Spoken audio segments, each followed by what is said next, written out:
Good morning, good afternoon, everybody. Welcome to our very special webinar.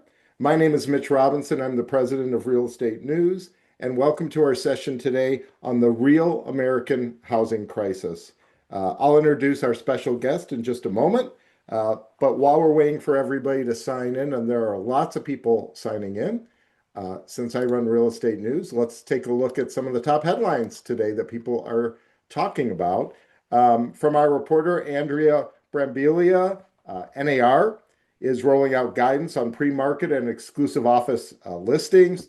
This ties to reporting that Andrea did at NAR at the mid-year conference. Lots more reporting and stories coming out of that, as everybody can imagine.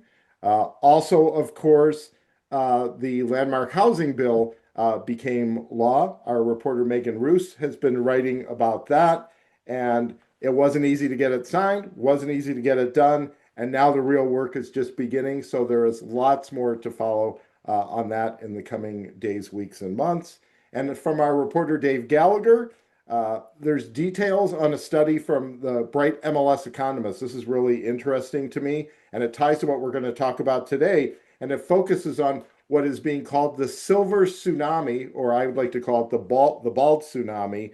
And as people start to age, as they come into their baby boomer kind of age, will housing supply increase? That's one of the things we're going to talk about today is housing supply. But will some of that just be taken care of by demographics, and how much of that will be taken care of that way? Again, all these stories on realestatenews.com. We have many, many folks today that read us every day. And on behalf of our reporters, our editors, our whole team, we really thank you for putting your faith in us to deliver the news to you each day. And we also thank you, of course, for joining us for today's webinar. And we have lots of people with us. So with that, let's get started. And I'd like to welcome our guest, Chris Kelly. Chris, thank you for joining us. Chris, as I think everybody knows, he leads a network of 40,000 plus real estate agents and mortgage folks and title professionals. He's been in the top 10 of the Swanepoel 200 frequent times, including this year. And most importantly, Chris is a really smart voice in an era when things are changing so fast. And we need smart, strategic, measured folks to help us figure all this out. So, Chris, thanks so much for joining us today for this webinar. We really appreciate it. Oh, Mitch, it's a pleasure to be here. And I'm thankfully surrounded by a lot of smart people who tell me what's going on. And then I get the assignment to come and speak with you, which is great. Great. So let's get started, Chris. You and your team, you put together this study on future homeowners. And to me, it kind of reads, it's kind of like a blueprint of where we are and where we want to go. But let me ask you the big question. Why did you guys decide you needed to do it in the first place? Yeah, I mean, there's been a lot of data and stats out there, let's say over the last handful of months that were really starting to kind of stand out to us. But the one that really struck us was 9 in 10 Americans saying that buying a home is harder than it's ever been. And we kind of just brush that aside and don't really pay attention to it Yeah. because it's a hard question to dig into. Like, we want the dopamine hits of easy check boxes every day. And so when 9 in 10 Americans say buying a home is harder than it's ever been, there's no easy answer to that. And so we kind of put it on the back burner and we just start focusing on problems that we can solve today. And so once we saw that stat, we then started kind of going out and finding all these other data points that when you link them together, it really started showing where the crisis is. And it really hasn't been what we've been talking about. It's really been on the buyer side of what has happened to them over the last decade, then through COVID, and then through, let's say, the economic macro challenges that have happened since the middle of 2022. And I talk to a lot of real estate agents as I know you do, and um, we can get so focused on the, like you said, kind of the daily work, like what's going on with listings and how do I do better lead generation. And I think agents that are working with clients every day, whether it's in Detroit or Peoria, Illinois, or whatever, like this is an emotional topic as well, right? Like I have two grown adult children. One who is approaching 30 that's living at home and saving for a house, and the other who's in his mid 20s, like, how am I ever going to buy a house? And can you speak to kind of the emotional weight of this issue just a little bit? I never hear about that. Yeah, I mean, I think human nature is we will tend to gravitate towards the urgency of today as opposed to the importance of tomorrow, right? It's a human nature thing. And I think that's where we've been after we went through the COVID craze and then we went through, the spigot being turned very tightly in the opposite direction by the Fed. We've just been so focused on what do we have to do today. The down, the downplay and downriver starts to kind of go further away. But you mentioned your kids, and if we were doing this live right now, what I would be asking everyone sitting in here of all of our real estate professionals is raise your hand if you have helped the son or daughter of one of your clients become homeowners. And almost the whole room would raise their hand and say, yes, it's one of the best things you ever get to do is when you have a client who then has a child and you get to help that child become a homeowner as well. What we're looking at here is over the next 5 to 10 years, the number of people who are going to be able to raise their hand to that question is going to be cut in half, if not more. And so emotionally, when we start thinking about the creation of those next generation of homeowners, that's what's really being impacted right now. Yeah, yeah. Well, let me ask you, much of, I think, the real estate industry's public conversation over maybe the past few years has been kind of centered on seller concerns, right? Days on market, pricing pressure, inventory visibility. Your research that you guys have done kind of argues that, maybe we're misreading again where the real crisis is. Are we overplaying the seller narrative? Is that what's happening maybe? In my opinion, yes. And I was with a group of folks earlier this week, and one of my favorite shows, I said this to them, one of my favorite shows historically is The Office, right? Yeah. And there's an episode of The Office where Michael Scott puts on a 5K fun run race for the cure for rabies, right? They put on a fun run to raise money to cure something that has already been cured. And I feel like that's a little bit like what we're talking about when we were saying how harmed the seller has been when the data shows that over the last handful of years, national home values have gone up 75 to 90% as we went through, 2019 to, let's say, 2026. And, so they'll say days on market price adjustments are destroyers of value, right? We've just accepted this kind of, these thought processes. The data just doesn't back it up. And it's not to say the sellers are not without their own challenges. It's not to say that, there shouldn't be a focus on the sellers, because it takes two healthy sides to a real estate transaction to come together successfully.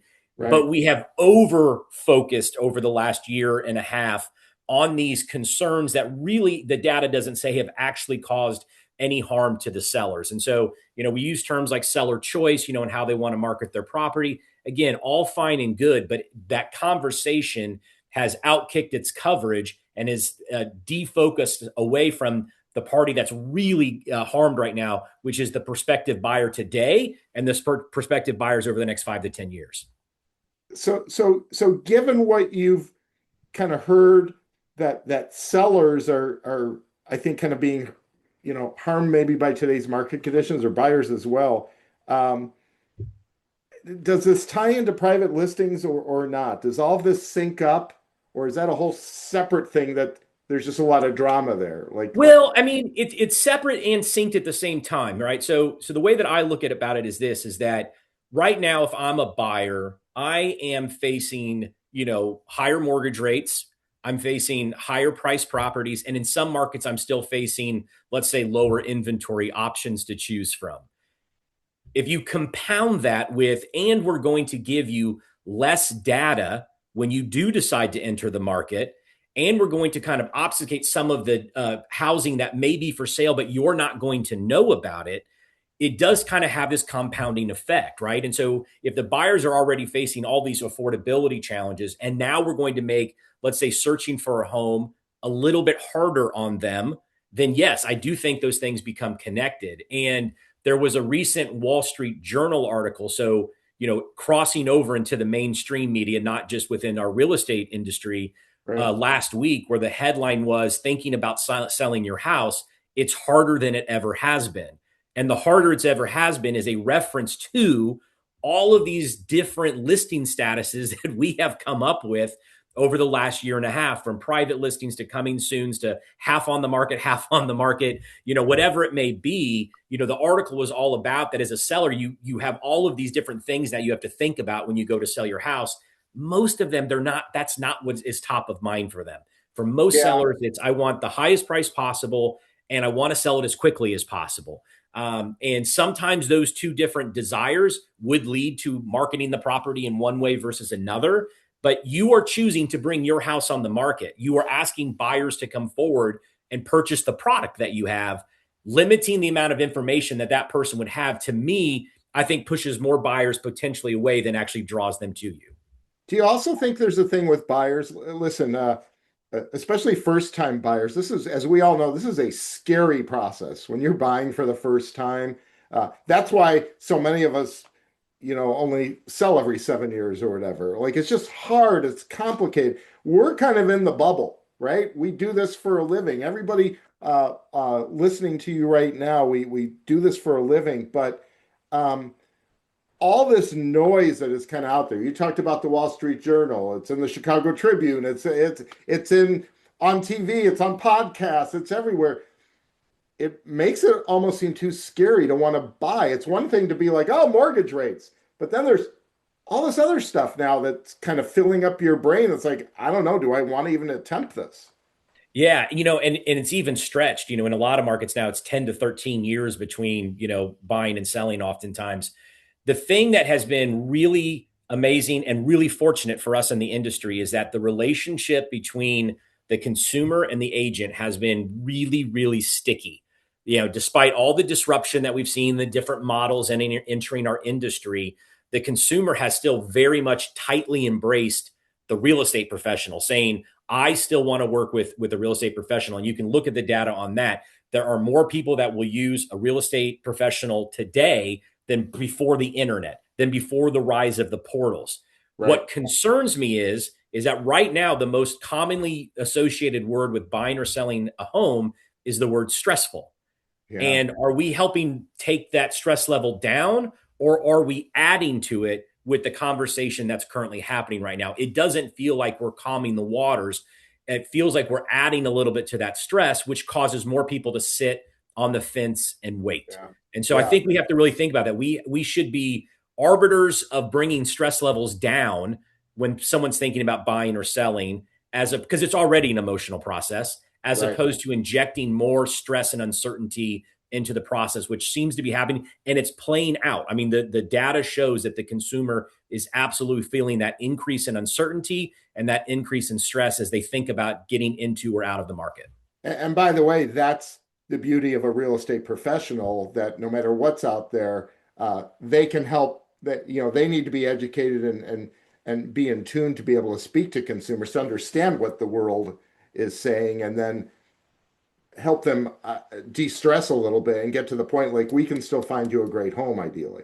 Yeah, I've always joked that, like, if they made a real reality show about real estate, it would be so boring that no one would ever watch it, right? Because Yeah. the ones that actually make it to air are a bunch of real estate. They're fighting with one another and they're arguing about what clothes they're wearing and, all this nonsense stuff. But like the real day in a life of a true professional, like the people tuned in today, is just a lot of hard work. That would be the show. Oh, look at this person. They're on the phone all day. Look at this person. They're driving around in their car all day. Like, it would be a really boring reality show, because that's the job. The job is to work really hard on behalf of our clients and shield them from a lot of the stress and work that we have to do on the back end so that they don't Right. have to absorb it. Yeah. And it feels like some of that conversation today, it's spilling over now onto the side of the consumer. And now they're feeling, wow, this seems like a lot more complicated process than what I remember it being the last time I went through a real estate transaction. Yeah. Let's zoom in a little bit and talk about the middle class for a moment, and Sure. how it ties to your study. Um, it kind of feels like visibility of homes you make an interesting point. Visibility of homes for sales is kind of important in today's economy. Fill us in a little bit more. Like, how is the middle class? Are they impacted more or less with home buying, and how does that financial future kind of look like if the market doesn't fix self, I guess. Yeah. So specifically looking at that. So we'll set aside, let's say, people that want to become homeowners but aren't yet, and then maybe, that luxury buyer and seller, and we'll look at that middle class, who's really the vast majority of home buyers and sellers out there, right? Luxury is another one of those examples that kind of outkicks its cover. We all spend a lot of time talking about luxury. It's about 12% of the market. When you look at the middle class, and a lot of folks have seen this, and every year the gap continues to increase. The wealth between a renter and a homeowner is about 30 to 50% in favor of a homeowner. And the dollars, the last time they did the study was right at the end of 2025. The average renter had net wealth of about $10,000. The average homeowner had net wealth in excess of 400,000, about 412. When they did the study 2 years before, it was about $8,000 for renters and about 380 for homeowners. And so that gap continues to widen. And so the greatest creator of wealth in the United States today and historically has been, are you a homeowner or not? It's that simple of a question. The vast majority of Americans' wealth is the equity they have in their home. And when that equity is either created later in life or not created at all, it has all kinds of long-term implications going forward on how healthy that person is going to be when they hit retirement age. Do they have a nest egg? That equity in your house becomes the nest egg. And it may not just be one single house. That equity gets rolled into the next house, into the next house, into the next house. But if you look at it, the vast majority of Americans, the number one thing that accumulates their wealth is the equity in their house. And that, to me, is the concern.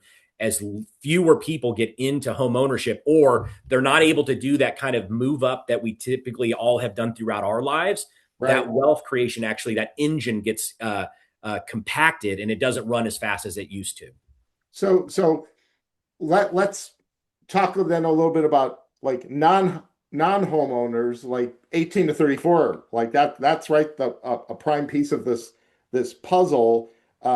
Your data says like the share expecting to buy a home in the next 5 years has dropped tremendously from where it used to be. I think your study says something like 19% of all non-homeowners believe they can buy within 5 years. Like where does that leave us? I was talking about my kids. Like they're right in that sweet spot. It feels like they've given up on home ownership. Like does this help explain the problem to us? Or Yeah, is it just a depressing stat? Like what do we do with that? Like, so the number is that here's the silver lining. So when you ask the question, as to the non-homeowner, do you see yourself buying a home in the next 5 years? We are at an all-time low. Like you said, 19% are answering yes to that. If you stretch it out and you say 10 years, then about 28% of them say yes, which is higher than what it used to be. It used to be 23%. So the key that I see there is that the aspiration to become a homeowner has actually not diminished. It hasn't gone away. So if we were entering this new era, like it was kind of predicted that, it was first of those millennials and it was going to be Gen Z. None of them will want to own homes. They're going to live in high rises. None of that has really ever come to fruition as family formation starts, as you get married, you have kids, you do all those things. Home ownership has always continued to be aspirational for almost every American. And so the aspiration of becoming a homeowner has not diminished. The math on how I get there, that has what is becoming elongated right now when they look at current mortgage rates and current affordability challenges, home prices, inventory. That's why it's getting stretched out. So the good thing is that it's still there. We as an industry still have a consumer base that wants to do business with us, which is really good to know. But we have to help bridge that gap between what their perception is today versus the reality of getting them into a home tomorrow. And so your point about your kids, and when I think about everyone of that age generation, is what the data shows is that if I become a homeowner prior to age 30, by the time I'm 50, my wealth is 22 and a half times greater than it would be if I rented during that time. wow. If I wait and I don't buy until I'm up in my upper 30s or 40s, that 22 and a half gets cut down in half to 11. If I don't become a homeowner until after 40, like age 43, it's essentially negligible at that point. There's no difference. And so it's not just becoming a homeowner that creates wealth, it's when you become a homeowner. So what we really need to be thinking about is how do we get more younger people to go from renting to homeowner? at a younger age and possibility. So directly tied to that, your study talks about that the average time to save for a down payment is now approaching, I think, 10 years. Like walk us through the math, right? Like what does that mean for a 28-year-old that wants to start saving today? Like the industry is counting on that 28-year-old to become a buyer, I assume. So Correct. what is that 28-year-old thinking right now? Like I have Yeah. let me just tell you my horrible advice is I hope you meet somebody in life and then you'll have another income and together you'll be in a house. But you shouldn't have to do that, right? Right. Yeah, I mean, yeah. Success in dating is it's not a bad strategy, right? Like that's part of it too. But what I'll say this is that I think everyone tuning in today also knows that there are certain myths about buying that no matter how many times we talk about it, they still continue to persist. And one of those things is the 20% down payment. Right. And certainly as you roll into like my second house, third house, fourth house, as you go through your life, you understand like, look, the more I put down in equity and all that kind of stuff, I'm getting a better rate. But one of the things that I think we forget sometimes is that these buyers, these younger buyers, are talking to their parents when their parents maybe were first time home buyers. That was kind of like the unspoken law was you had 20% before you bought a house. And so they're aiming for a goal that may not necessarily be required in order for them to become a homeowner. So part of our obligation, I think, for all of us real estate professionals is we're talking to that non-homeowner generation is to lay out the reality of really, they're often surprised that FHA, I may only need 3% down. And so when I have a 22-year-old daughter, and when her and other people her age ask, like, well, when should I go from renting to buying? I say the absolute second that you can afford it, even if it means that you may eat beans and rice for a little bit of time, right? The Right. second you can afford to become a homeowner with that monthly payment is when you should convert over, because the sooner you do it, the better off you're going to be over time with that accumulation of wealth. And so oftentimes it's really just a little bit of myth busting that we have to do with them on what does it take to become a homeowner. And this 20% one is still out there almost all the time. I think the other myth busting a little bit, I don't know if you agree with this, is there's a lot of younger people spending an enormous amount in rent. Yeah. Like that in some ways, if they can adjust where they want to live, they could potentially be paying their mortgage payment could be equal, less, or right around what that, you know, beautiful apartment downtown is costing them. Yeah, it's during this period of time, you're absolutely right, Mitch. We have not seen rents coming down and cost of home ownership going up. In most markets, there's always a few outliers, but in most markets, what we see is that the cost of home ownership is equal to or slightly less than the cost of rent. And so it's really just that thought like, well, when I go to rent, I just kind of show up at the leasing office and they run a credit check and then boom, I'm done. And the thought of buying a house becomes a lot more complex. So that's the other part beyond the myths of 20% down. How do we make it feel like an easier process? Yeah. Someone has used the analogy of like buying a home is kind of like going through TSA today versus maybe when you flew on a plane 20 years ago. Right. It's a little more intense of a process to go through. And so how do we kind of help the buyer feel like this is not going to be overly intrusive into your life? How do we make it easier for them to provide the documentation in order to evaluate whether or not they can qualify for a loan? And so really easing them into the process as opposed to renting. But you're absolutely right. There's typically not any money being saved by being a renter versus being a homeowner in most instances and in most markets. So let's get to the capacity issue now a little bit. You know, we have all these homeowners that locked in at like a 2.5 to 4% mortgage around COVID era Yep. 2020 to 2022. Um, so you've got maybe this like suppressed, kind of resale inventory. It's maybe driven up prices. Like, has this impacted the potential buyer? We talked at the very beginning about maybe the silver tsunami will help a little bit. What's the path to fix that? Yeah. So 70%, roughly 70% of all sellers are also buyers, right?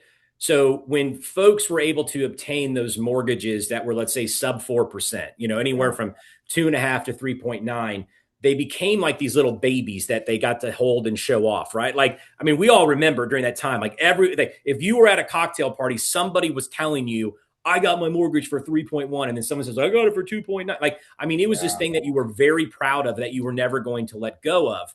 And so what we've seen since that time is we've seen sub 5 million existing home sales for 4 years straight. 5 million is the average. We've been at four for the last 4 years. The last time we were at 4 million annualized home sales for 4 years straight was right after the Great Recession.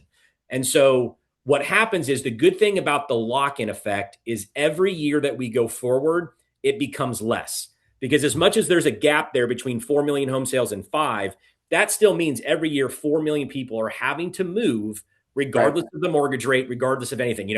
I got married, I had kids, we became empty nesters, I had a job relocation, whatever it may be, life got in the way and I had to Yeah. move no matter what the Life economics were. events determine sales Correct. even more than I think the mortgage rate that you're proud of, right? So the first time last year at the end of 25 was the first time in 5 years that the number of people with a mortgage rate 6% or higher was the same as the number of people that had a mortgage 3% or lower. And Okay. that gap, it will shift every year moving forward because less people will be beholden to that lower mortgage rate. And so the other part is just the further we get away from that era, the more that seems like reality. I mean, that was a moment in time that we only have those rates because we went through a global pandemic. If you look over the last 30 years, the average mortgage rate is around 6.5 to 7.5%, right where we're at. And so it's just a part of resetting reality for folks too, for like what is normal versus, what is that I should be expecting to get in a mortgage rate.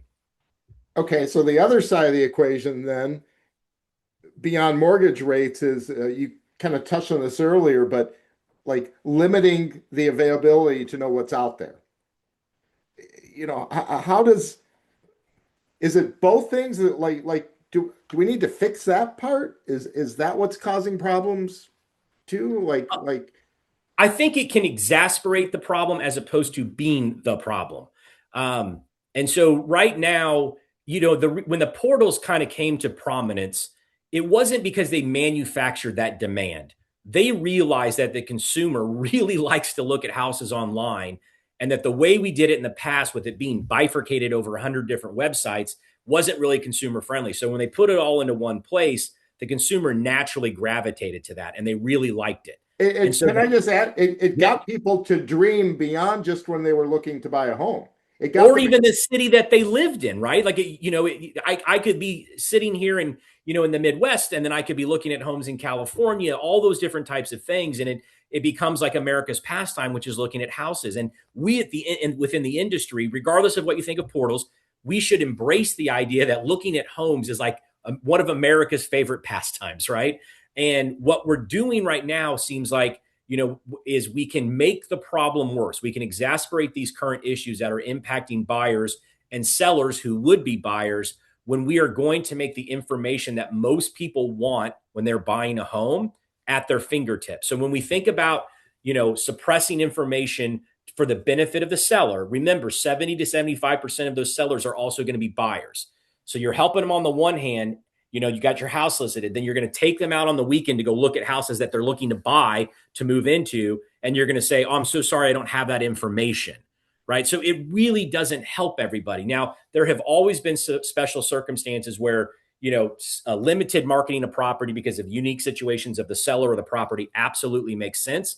But for the vast majority of the properties that we are selling in the United States, that free flow of information, so buyers feel comfortably to engage in throwing hundreds and hundreds of thousands of dollars at a seller to buy their house, we're not making that more complicated or actually making the buyer more nervous to do so, because we're going to hide the odometer. Like, it's like selling a car, but I'm not going to tell you how many miles are on the car until after you buy it. Or, I'm going to sell you a loaf of bread, but I'm not going to tell you the best, fresh date buy.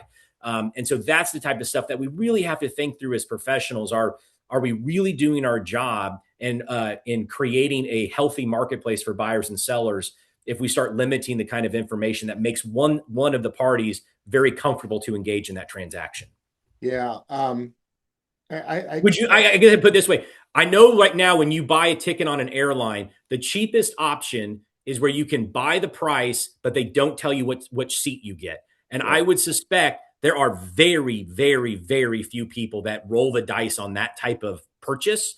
Yeah. Most of us is like, if I'm going to buy the airline ticket, I want to know going to sit, right? That's kind of why Southwest changed their whole model recently. And so that's the part to me, is that we're asking someone to engage in a very expensive transaction, but potentially we're going to hold back some of that information right at the point where you're thinking about engaging in the marketplace. Yeah, in just a moment, I want to tell our audience we're going to put up a slide with a QR code so you can grab this study for yourself and learn what you want out of it. It's fascinating, so be ready for that. But let me ask you one more question, Chris. We have a lot of agents watching this right now. Any advice for them, either what other agents are telling you in terms of when they meet a distressed person? You know, we've talked about the middle class, we've talked about younger people. You know, how do you help them? How do you, it's not just about let me find you a house. It's more than that. Yeah. I think it's fighting feelings with facts. And part of it is sitting, everyone's circumstance is unique. So it's sitting down with each of those individuals, finding out what their particular set of circumstances are, and then mapping out that path to be how they become a homeowner. What I suspect that you'll find, because this is what we see every single day with our professionals, is that when you sit down individually with them and you say, okay, here's your path to it, that person will be surprised at that the path is actually easier and shorter and more affordable than what they think it is, building it up in their mind, or what they've been able to deduce by going online and asking, the different AI models, or Googling it and things like that, right? Yeah. We are professionals, right? Like, look, I can go online to Mayo and WebMD and I can diagnose myself all day long with all of the crazy diseases that I think I may have based on, some ailments that are typically wrong, right? But at the end of the day, I'm going to go see a doctor and really get a true professional opinion on something. That's Yep. where we step in. We are licensed professionals. And so the idea is diagnose the individual, because likely looked at very high level generic information feels like roadblocks. But when you dig into their circumstances, there is a path there for them to become a homeowner. And it's a complex emotional process, and you need somebody to help you with that. Like Correct. pretty simple. Yep. Yeah, and the Let good thing is the consumer still wants to work with us. If Yeah. they start to feel like it's really complicated to work with a real estate professional, that's when that stickiness will finally start to separate. We have not seen it yet, but the key is they have to feel like it is easier to work with us as opposed to work without us. Yeah, yeah, so, such a great point and a great thing to think about as we close out here. Let's put up this slide that if people want to get access to this paper, first of all, I want to thank Home Services for making this available to the world. This could have been just great internal research to help your organization, but it's available for everybody to grab it.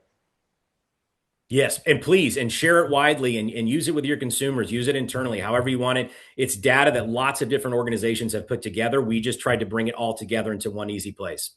Great. And I'm just going to sit on this for about another 10 seconds or so. We'll also be sending out a link to this for anybody that wants to share what we've been talking about and share it with others. And we hope they do that as well. I also want to thank Home Services because Real Estate News, along with our partners at T360, we're putting on an event for the industry, for agents, brokers, organized real estate. It's our tech and data forum called Edge, and it's getting a little close to sellout status. So if people want to join us in Dallas for a day and a half, we'll have folks there speaking from Canva, Inside Real Estate, Lofty, many, many, many others. And there's a discount available. Use the code HSOA that you can see right now. And thanks to Home Services, thank you, Chris, for that. Folks will save a couple $100 on it's AI plus. AI is really important, but there's so much more on the tech and data side that folks need to know about. So there's that QR code as well. And with that, Chris, let me get back to full screen here. I just want to thank you for your time today and what all the folks at Home Services of America are doing to help our industry be successful. As I said at the beginning, I think things are changing every minute, and we appreciate your voice to help us figure out what to do next. Mitch, it's been a pleasure to be with you in Real Estate News. Thank you so much. All right, everybody, have a great day. Chris, thank you, and thank you everybody for joining Thanks, us. Mitch. Bye bye.